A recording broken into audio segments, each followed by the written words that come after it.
For me, it really is a matter of authenticity. I don't want to lead a culture in a disingenuous way. Me being disingenuous in the way I lead creates a very unhealthy culture. You inspired me just by being you. The idea behind having a good culture is leading from a place of authenticity. This idea of love and effort, I think, dances with each other. And so how do we express this love through our effort? I aspire to have a culture that is recognized as a thought leader and intentional. The harder thing is to inspire, actually. Manipulation is pretty easy. If you as a leader say, I'm going to anchor to inspiring people, and it's rooted not in my own selfish ambition, but rather for the greater good or for their good or for a combination of both. Starting to train yourself on how to be an optimist in tough times. And it's beautiful to see leaders rise through those challenging times. But there's just leaders that just are exceptional and they've trained themselves or their experience has taught them a lot. I think the biggest challenge with love is the idea that oftentimes it requires effort. Welcome to the Culture from the Heart podcast on the From the Heart Business Network. In a business world where employees and customers crave authenticity and trust, hosts Larry Levine and Darrell are on a mission to find and showcase heart-centered executives and the companies they lead. You are about to hear an inspiring conversation with a visionary leader that's bringing heart into the workplace, empowering employees, serving their clients, and uplifting communities, all to create true success. This is Culture from the Heart. The movement starts here. Let's begin. Welcome to Culture from the Heart. I'm your co-host, Darrell here today with Larry Levine, and we're joined by Darryl Lyons. He's the co-founder and CEO of Pax Financial Group, where they are passionate about helping others live the life of their dreams. Darryl, welcome. It's great to have you here. Yeah, thank you for having me. That's our pleasure. Thanks, Darrell. Yeah, as we get started, the question we ask every guest, and I'm really curious your answer to what does culture from the heart mean to you? Yeah, it's a good question.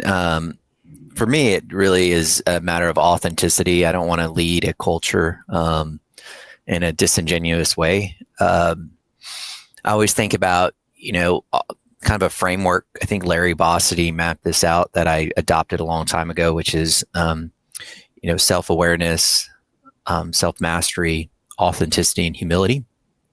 And I thought that was a pretty good framework. I think he passed away in the last year or so, but he was really just a genius and when it comes to modern management. And I thought, framework for leadership from a guy like that makes sense to me. So that's one I thought about. And I find that there's like cycles in my leadership that kind of refreshes itself. Like, where am I at today? What have I maybe mastered or what I need to still work on? But one of the things I will say, like, to help provide clarity is there have been times where I've lived independent of that authenticity and maybe listened to a podcast and adopted a framework that really wasn't me. I was listening to a podcast this morning on the way and it was a Navy SEAL. It would be very easy for me to say, you know what, I'm going to do what he does and I'm going to live out of that. And so me being disingenuous in the way I lead creates a very unhealthy culture. They're like trying to figure you out, what's the next step. So I really believe that the idea behind having a good culture is living from a place of authenticity. Oh, I really like this. And I want to zero in on living, in this place of authenticity. So when you think about this, Darrell, as it relates to you cascading the message throughout your company, what's authenticity mean to you, especially in how you build this culture? Because I know you want to build this culture based on authentic leadership that cascades to an authentic culture. What's this all mean? Yeah, it's good. So, I'll kind of tell you where it materializes. I'm not a real social guy. So, I kind of think, and I tell my team that, when I give you a compliment, it's actually kind of hard. It's something that God has to work on. And so I just try to be transparent. So let me give you an example that might help. Sometimes it's hard to just go around and be the guy that's just high-fiving and cheering and everyone. And by the way, I grew up in modeling the business after Dave Ramsey went through all his stuff, and he's a special guy. But I've thought about it. I was like, well, I know I need to stay connected. So and I tell my team this, I've systematized my connections. So it's the way I have to hack myself because it doesn't come easy. So, I pray over my team. So I have a list of their kids' names so I can remember their kids' names. I have this little system. I've probably been doing it for 15 years now, and I think they actually like it. I know they like it. Where every Monday we go into this little internal portal and we write down our highs and lows from the previous week and what we get to do this next week. And it just is a way for me to stay engaged with them, because I may be just running 90 miles an hour and not have talked to somebody for a little while. Not because I'm being mean, I'm just very focused. So I get to pause, and it's really systematizing in a lot of ways to just try to augment where I'm not really good at. But it's a way I get to go in every Monday morning and see many times these highs and lows are very deep and personal things. And so I get to then move that into, from a business perspective to heart perspective. And there's many times it'll ping me, and then I'll engage them on a real personal level on what I've identified through that system. So I would say that I systematize a lot of my culture to help augment some of my leadership deficiencies. I think that's so powerful, because when we talk about authenticity, I think sometimes there's a inclination to say, well, that's not really me. So I get let off the hook in that dimension of leadership. But I love the way that, I heard, in addition to systematize, just an intentionality to go, okay, I'm going to do what it takes to be intentional about knowing the people in my team, in my company, and on my team. Mm-hmm. And what's great is I do feel this sense, we've been one of the best places to work for 15 years in our city. So I would say that there's been success in the culture, but they know how much I love them. And they know that I really try sincerely to be there for them. They also know that I get really focused, really driven, get my head down, and I'll run my spreadsheets and do my research. And, that type of personality sometimes doesn't bode well for a culture. I will also say the other way I augment that I think is probably even more beneficial is I just hire people that really are just energetic, compliment me. And I got to tell you, that's probably where most of the lift comes from. Hey, Darrell, I really like that you brought the L word in, love. Yeah. It's a common theme that's been cascading through the podcast here, Culture from the Heart, is the word love. Can you expand on that, please? Oh, yeah. Well, I mean, my faith is, as a believer, is God is love. But, the idea of love is in a lot of ways abstract, but there's specific definitions. I think the biggest challenge with love is the idea that oftentimes it requires effort. And so I don't know if it requires effort or if it's a byproduct of love, but there's this connection between effort and love that exists.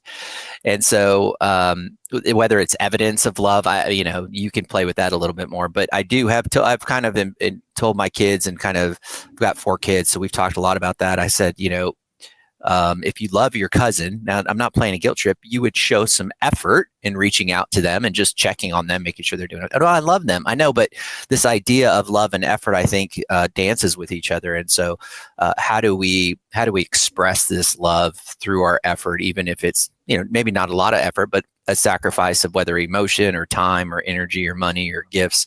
There's always some effort connected with love. And so makes it a little bit more tangible. So I think, to answer your question, I can have this love, but there needs to be some degree of investment in the other people through effort. Mm-hmm. Well, don't go anywhere. When we come back, we'll continue this great conversation with Darrell about the culture at Pax Financial. See you in a moment. Let's be honest, finding the right people and building the right culture, that's the holy grail for every leader. That's why we recommend Titus Talent, because they don't just fill seats. They help you build teams that thrive. With their partnership plans, you get more than just hiring help. You get a committed team by your side that helps you attract top performers and retain them. They bring strategy, data, and a human touch to talent optimization. No guesswork, just results. So if you're ready to invest in your people and create a culture where everyone wins, head over to culturefromtheheart.com/talent to learn more. That's culturefromtheheart.com/talent. Your culture is your competitive advantage. Design it with Titus Talent. You're listening to Culture from the Heart, and we're jumping into a fantastic conversation with Darryl Lyons, CEO and co-founder of Pax Financial. Darryl, right before the break, you were talking about just the aspect of love and effort and action. And I'm curious, as you think about the type of culture that you're creating and that you've built at your company, what are some words that you'd love to hear folks say around the team that go, hey, yeah, if we called them up and said, hey, tell me about the culture at Pax Financial, what would you hope to hear? Oh, good question. Because I think there's some aspirational ones that I think we're striving for in this iteration of our organization. But I do believe that people would recognize that we're very kind. And that's one of our core values is kindness and respect. We have an organization that is not everyone's a Christian here, but there's a lot of Christians, but we don't really promote ourselves as a Christian organization. So as a result, we get a lot of people in that have different worldviews. And so one of the things that we aspire to do, and we do, I would say, is that we're kind to those people and that we respect their unique life stories. And so I would say that a lot of people would say that's who we are. I aspire to have a culture that is recognized as a thought leader and intentional. And I think we're going through an iteration of our business to develop that reputation. Because for many years, for about 15 years of our growth, maybe about 10 years of our growth, we were associated with the Ramsey team. And so we didn't really have a culture. We really kind of piggybacked on his, which was great. And it was wonderful tailwinds, as you would imagine. And so being kind and respectful was part of it. But being a thought leader wasn't really, we didn't have to exercise that muscle because Dave did it all. Whether the market was going up or down, Dave would say something and we would just listen. And so now we have to just think about what are our own beliefs in the various aspects of the economy and in personal finance, and be able to lead well there. And so we aspire to be, some thought leaders in that space going forward. I like the word aspiration, and I think it runs on the same train tracks, at least in my thoughts, Darryl, with inspiration. How does inspiration kind of tie in with the aspiration point inside your culture?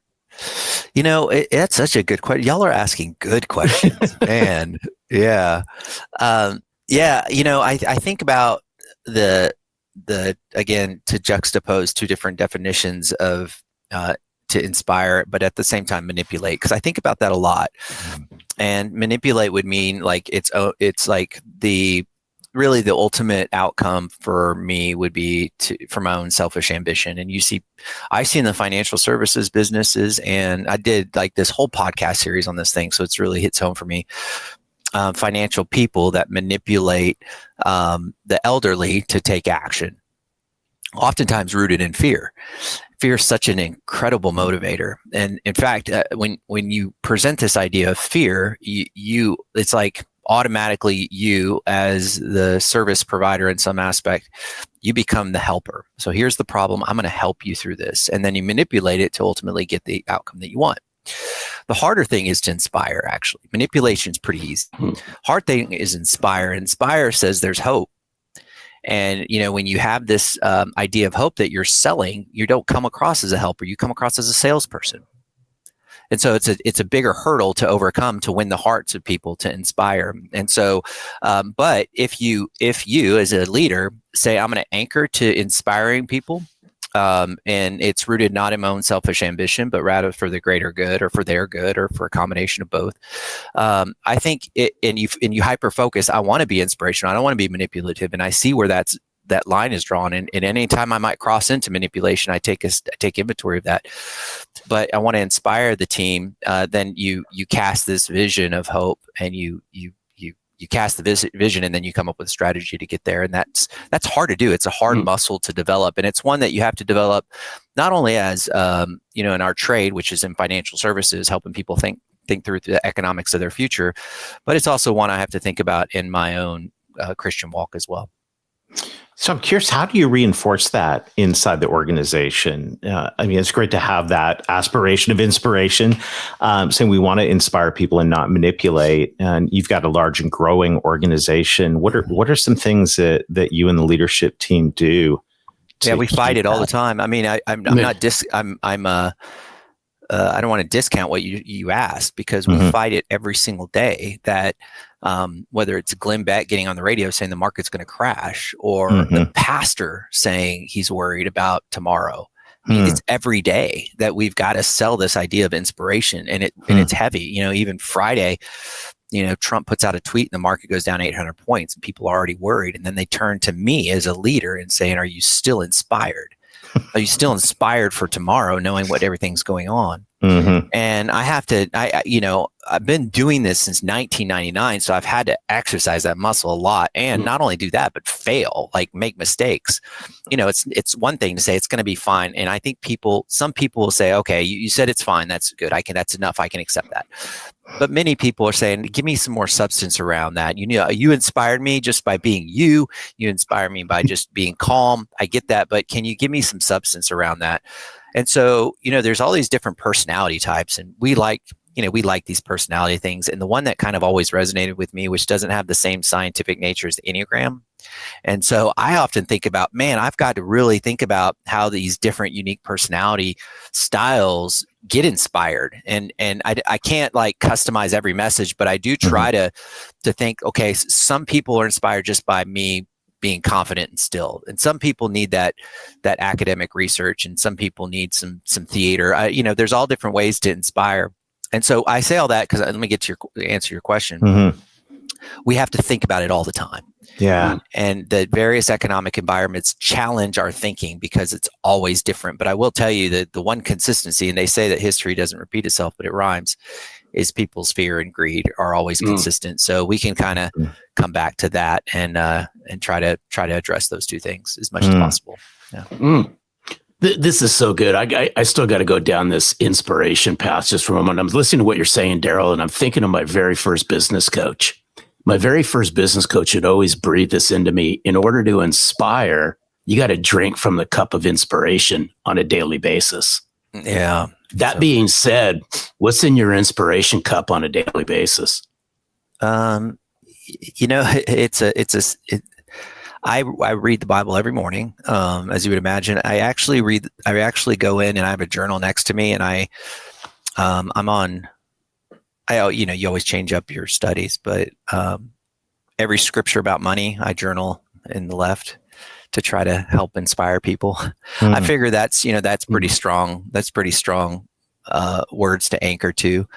So I'm at 500 right now in Psalms. So I found 500 scriptures on money. I'm sure ChatGPT could find this. They say there's over 3,000, wow. But I didn't want to just believe that there's 3,000. I wanted to see, and some of them are nuanced. Like, are they talking about money when they're talking about gold? Is it currency, or so I've had to use some judgment there. But to answer your question, that's my source of inspiration is reading the Word, and I've got a good peer group that I spend time with. So that's probably most of it.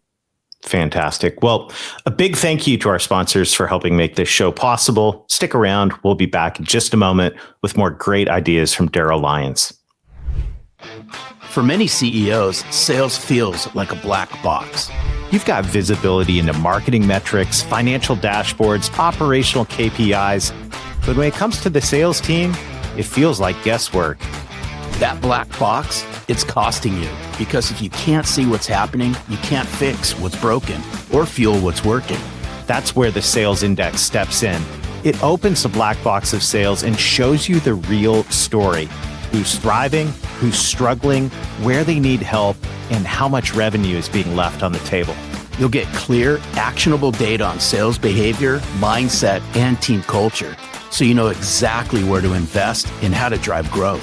So stop flying blind. Go to salesindex.ai and mention Culture from the Heart for 10% off an index of your sales team. Sales Index, because when sales stops being a black box, you start unlocking real sales results. You're listening to Culture from the Heart, and we're jumping right back in with Darryl Lyons, co-founder and CEO of Pax Financial. Darryl, you talked about swimming against the currents, talking about living in an industry, working in an industry that's extremely fear-based. And I know so many folks listening in have industries and clients, all of this ecosystem of fear. It's just prevalent in the world we're in right now. You've chosen inspiration. So what advice would you give to leaders who are listening in going, man, I want to swim against the current. I want to be an inspiring leader. That's good. Yeah. I just think, I guess there's a phrase that just kind of I anchor to, and then I may have just substantiated it since then, data mined to support this thing, but it rang true to me. I never met a successful pessimist. And then, I've read a lot in war history and World War II history. And I don't remember, maybe you guys remember who quoted this, but it seems like it was Grant, but he said, I don't want a realist colonel or general at the time. I want an optimist. and I just read a lot in history about people who were successful in war and battle from the time of David to recently. I've been really interested in the late, like the 1400s, the medieval times. And I've read a lot in World War II and Civil War. Not to say I'm an expert, but it's interesting. You learn a lot about leadership. And I just saw the benefit of being optimistic. And yes, maybe I won't have the bunker in my backyard. There's a degree of hedging that I think that I've noticed that good business people consider. And it's almost the business owners that I've seen over the years, and I have counseled thousands of business owners just to add some credibility. Hopefully that helps a little bit. But I see that they are optimistic generally, but they've also identified the depth of risk that they're exposed to, and to some degree hedged that risk. And then once they hedge it, they move on. So for example, this is an easy example I think you can digest. As you're a business owner and you look at the 5-year plan, and you're like, okay, I think in a worst case scenario, I know it's not worst case, I could, have a down year of 30%. Okay. I look at my cash flow models. Okay. I need to have reserves that can weather that. We're doing that on a school board right now, and that's exactly how we're modeling it. So I'm hedging a little bit. Some people do that with portfolio construction, and there's always this idea of some hedge. But once they hedge, they just move on towards optimism. I mean, that's it. Okay, I understand the scope of risk. I'm going to hedge. The best ones, I hear them chatter sometimes, but when I really dig deep, like they may talk about, the market's going to crash and this president's doing that. But when I really dig deep, they really are optimistic. In fact, they've got to try to figure out how to get rid of this cognitive dissonance that exists, because they're building inventory, but they're saying the market's crashing here. And so if I could help them, hey, you're kind of hypocritical in your actions. You believe in the future, but you're also concerned, and just challenge them in that regard. But the reality is most of them are optimistic. It's just then believing it here, and then start communicating. And I think it's just a healthier way to live, frankly. Yeah. I think this is especially true, Darryl, in this uncertain world that we all live in. And we've been talking about fear and so forth. Becoming an optimistic leader, mission critical. Absolutely 100%. You got to lead with optimism. Would you agree? Yeah, I think mission critical is it. Yeah. And how do you do that in such a way that that is going back to the original conversation, that's authentic, right? I've seen some people do it, and I'm like, I don't really believe you.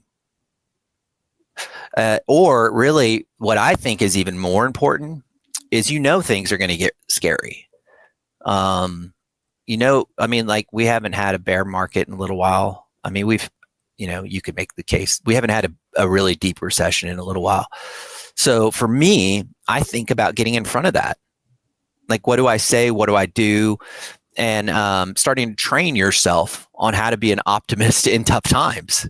That may be a good book, actually, How to Train Yourself When You're Optimistic. Because, I think, we, in a lot of ways, I feel like this is a battle. So how do we train ourselves for that time when we go to war and it's a little bit more challenging and the amygdala has been hijacked? And your team's looking at you and they're looking at the whites of your eyes. And if they don't see authenticity, they're going to start to waver. And that's just going to lead to some more challenges for you.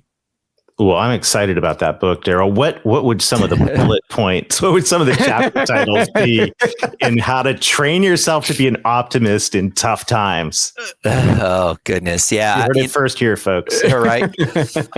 Yeah. I mean, certainly, I think, I think learning from history is important. Like I mentioned, it doesn't repeat itself, but it rhymes. And then just kind of taking inventory of that. There's great books on, the history of volatility and what you can expect during those times. Also understanding, and we've studied this a lot, is behavioral finance, how the body reacts and how other people's body reacts in these times.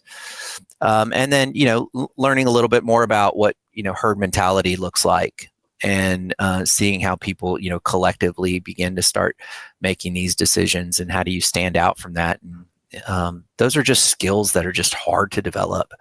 And it's beautiful to see leaders rise through those challenging times. And I look for them, In fact, a lot of us as leaders, we look for other leaders because we haven't trained ourselves. So we like maybe looking for that inspiration. And maybe one of us could be that person that other people look to in those difficult times, because there's just leaders that they're exceptional, and they've trained themselves, or their experience has taught them a lot. But to go back to your question, if I were to write a book, it would certainly have a look at history and also behavioral finance. I think those would be two elements, and also maybe how to really develop Socratic questioning, which I think is helpful in those times, helping people think and get that amygdala from being unhijacked. What a fantastic conversation we're having, Darrell. Thank you for your time. I just got to ask, who are the leaders that you look up to? If there's three leaders that you look up to, who does Darryl Lyons look up to? Okay, I'm gonna discount my parents, my spouse, and Jesus for just a moment, because that would definitely be them. But I've enjoyed David Robinson. I'm a big San Antonio Spurs fan, and he was a leader in our community. Dave Ramsey. I mentioned Dave Ramsey. I followed him for a long time, and there's a guy who mentored me that a lot of people don't know, but he wrote a lot of content that I think was beautiful. His name was Bill Loveless. He's recently passed away, but he wrote content called Crisis Life Ministries that just kind of transformed the way I looked at my Christian walk and really helped with that fear gland quite a bit. Love it. Darrell, thank you so much for sharing your heart with us today. This has really been a powerful conversation, and we are cheering you on. Oh, thank you. Appreciate it. I could use the cheers. Our pleasure. Cool. Thanks for hanging out with us. Yeah, sure.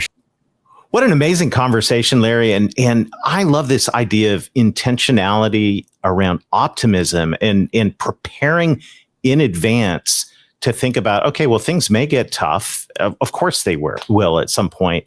Can we be prepared in advance as leaders to be optimistic? Not only that is what a fantastic conversation. I'd encourage all leaders to think about aspiration and inspiration and how you cascade that message inside your company. Well, thank you for joining us here today on Culture from the Heart. We are on a mission to find and tell the stories of heart-centered leaders and their companies. So if you know one, go to culturefromtheheart.com. Just click nominate your CEO. We would love to talk with them. We're so excited about this show. Thanks for sharing it, and thanks for your involvement in telling these amazing stories and meeting these incredible leaders. Larry, it's such a joy each week to have these conversations. They're life lessons, let me tell you, Darrell. They're life lessons. Yeah, and don't forget to download the Leader's Guide right there at culturefromtheheart.com. Use this as a tool with your team to drive conversation around becoming a heart-centered culture in your organization. So we believe that Culture from the Heart, the culture is the heartbeat of every organization. And as Darrell has reminded us today, it's about being intentional and being optimistic. So thank you for joining us today on Culture from the Heart. Until next time, lead with your heart and watch your culture thrive. Thank you for joining us on this journey to discover heart-centered leaders shaping extraordinary company cultures. To access a leader guide with notes from this week's episode, simply click the link in the show notes or visit us at www.culturefromtheheart.com. Do you know a CEO who's built a culture from the heart? We'd love to hear their story. Head over to www.culturefromtheheart.com and click the Nominate Your CEO button. Until next time, remember, great cultures start with the heart.